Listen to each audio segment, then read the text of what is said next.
A congressman, Republican, introduces a resolution to support Cuban protesters. Only the Republicans sign on, 0 Democrats. Imagine Things that make you go my shock.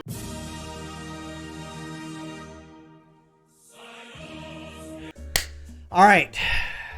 You can't believe, this stuff just writes itself.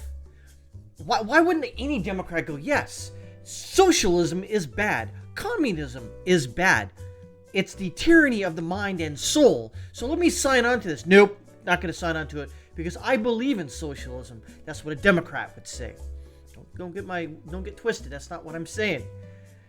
Really, this is what Democrats say. This blows my mind. This is a follow-up to a story yesterday where there's Cuban protesters not protesting the vaccine, not protesting the economic downturn in Cuba. They're protesting their government because they're a bunch of commie fucks. 100% across the board. But no. Let's support communism by not signing on to this. This is an easy win for everyone. It is. Sign on to it. Okay, yeah, we don't like socialism, we don't like communism, but Democrats can't do that. You see, they love it. They love it, they want more of it, and they want to make it hurt. Believe that. So, Representative Mario Díaz-Balart, Republican Florida, of course, introduced a resolution to support the Cuban people in their demands for freedom against the brutal oppression of the communist dictatorship in Cuba.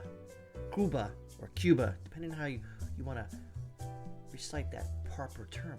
Díaz-Balart, a Cuban American, asked the international community to stand behind the recent protests against the island's regimes.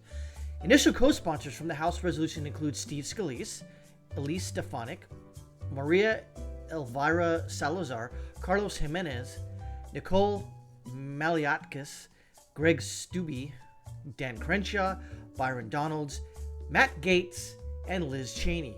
Really? Liz Cheney, that's something hard to believe there. This is from Díaz-Balart's statement.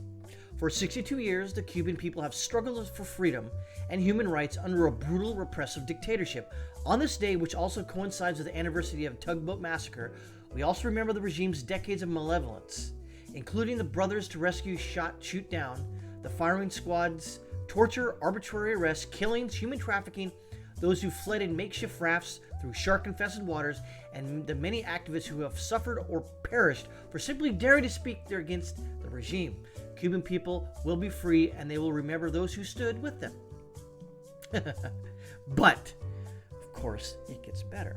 Under the resolution, entitled Expressing Solidarity with the Cuban People in their demands for freedom and respect for basic human rights, the House of Representatives calls for the release of all the prisoners, honors the courageous Cuban people for their daring to stand up against the Cuban regime, demanding respect for all fundamentals of freedom, recognizes the brave pro-democracy and human rights activists, urges other democracies, regional multilateral organizations to affirm that violence against the unarmed people of Cuba will not be tolerated, expresses solidarity with the long-suffering Cuban people and demands for a genuine democratic transition, calls on the international community to stand with those struggling for freedom in Cuba by condemning repression and expressing unequivocal support for the rights to self-governance, human rights, and basic liberties.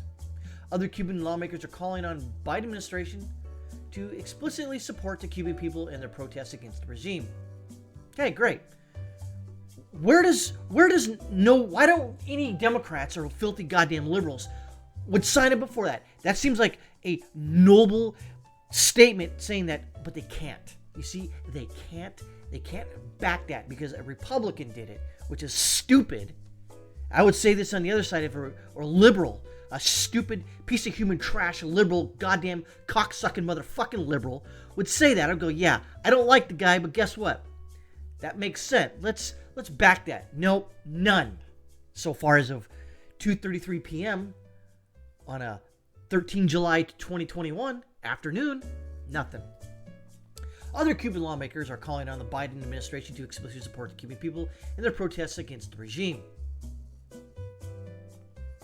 In Monday, letter to President Biden, Senator Marco Rubio wrote, "The Cuban dictatorship has rejected every effort that would allow the Cuban people to prosper, including your previous efforts as vice president. Despite the Obama administration's efforts to engage with the regime, the dictatorship continues to restrict travel for political opponents, siphon off salaries of Cubans employed at foreign firms, and severely limit the economic freedom of its citizens to own property and start a business. The current protests in Cuba are not about current economic shortages. They are about long-standing and deliberate actions taken by the dictatorship to stymie economic prosperity and political freedom of the Cuban people."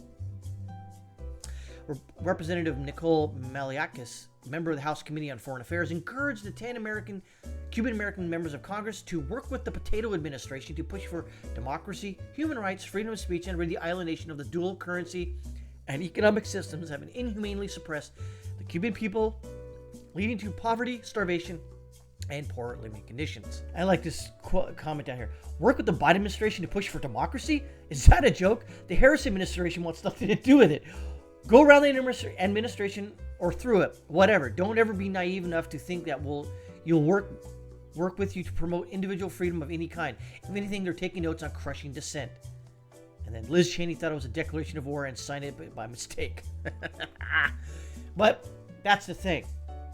Why did no filthy piece of human trash liberals, Democrats in Congress right now, sign on to this? This is an easy W for everyone, I think the United States and the world. Why didn't they do it? As I stated before, if you're a liberal, you're a fucking socialist. If you're a liberal, you're a fucking communist. If you're a liberal Democrat, you're a goddamn authoritarian piece of shit. Plain and simple, 100% across the board. Sign on to it. What is it gonna hurt? Oh, it's gonna hurt your fifis because you're a goddamn piece of shit liberal Democrat cocksucker. That's why. And you can't sign on to anything that promotes democracy or a Republican form of government. Not the Republican Party, but a Republican republic form of government. You can't sign on to that because in your basic tenets of your own political party, you can't sign on to that. You don't believe in freedom. You don't believe in the bettering the human condition. You want your thumb or your boot on everybody's fucking neck. Every fucking time, liberals, every fucking time when someone stands up against an authoritarian regime, you know what you do? You stay fucking silent. You stay fucking silent when Muslim nations of in this world throw homosexual people off fucking buildings. Where's your outcry for that? Oh, that's right. You got no goddamn outcry. Only time you have an outcry is someone misgenders somebody. Then you come out in the fucking woodwork and you march in the fucking streets with the other BLM and Antifa violent activists. That's what you do. You don't believe in freedom, you goddamn piece of shit liberals. You don't believe in the human condition and bettering the human condition. You don't believe in economic freedom for people. You only believe in your authoritarian neck stomping. That is all you fucking believe in.